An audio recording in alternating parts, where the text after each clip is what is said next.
Now we can discuss about the contribution of Ibn Khaldun to historiography.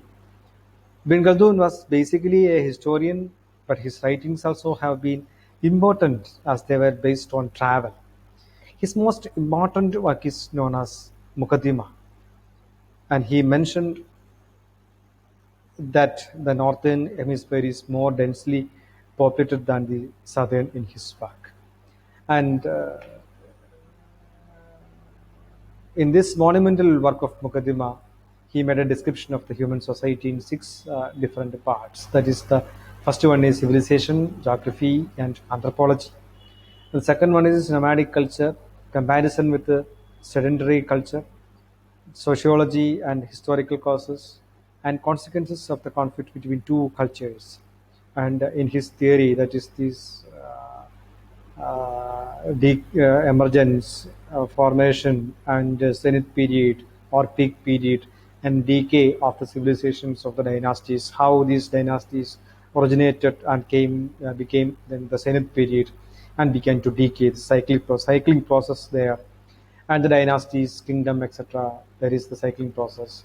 And the fourth one is life in villages and cities. How cities should be organized, and the fifth one is professions, their professions and means of livelihood, and classification of the sciences, and how this materialistic factors resulted in this development of civilizations, although communities, kingdom, and society, etc., etc. Also discussed by Ibn Khaldun in his work Muqaddimah.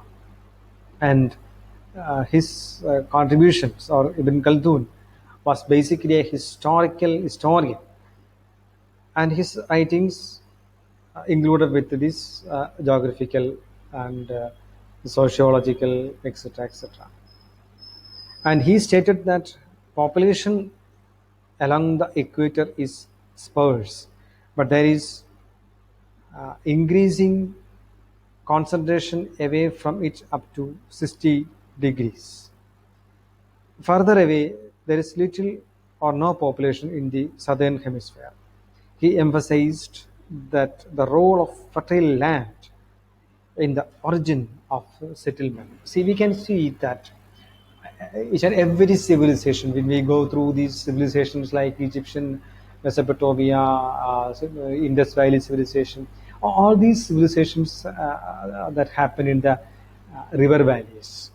So we can see in this picture that is Nile Valley civilization, and also the Mesopotamia civilization, that is between the rivers of Euphrates and Tigris. And this fertile land just formed like a crescent. That's why it named or called as Fertile Crescent, which was in the northern parts of the Arabian Peninsula. And this is a gift of this Nile, and also the Euphrates Tigris rivers. And he argued that he emphasized that for the role of fertile land in the origin of settlements. Has argued that the origin of the large cities have always been in the form of small settlements. Ibn Khaldun is considered as one of the early environmental determinants, as he tried to correlate man and his environment in a scientific way. He also credited of establishing political geography in the Middle Period, where he discussed the rise and fall of dynasties and empire.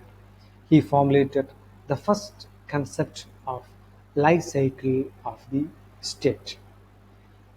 And this is a contribution of Ibn Khaldun to historiography and also history also. And now we can discuss about Ibn Sina. Ibn Sina is another scholar who is credited to have made a significant contribution to geomorphology. He gave the idea of landscape erosion when he observed that the streams cut down their valleys when flowing down the mountains. And he observed the work of agents of denudation and weathering in the mountains, and held that the mountain streams erode the slopes. He also noted the presence of fossils in the rocks in high mountains. The Arabs borrowed from the Greeks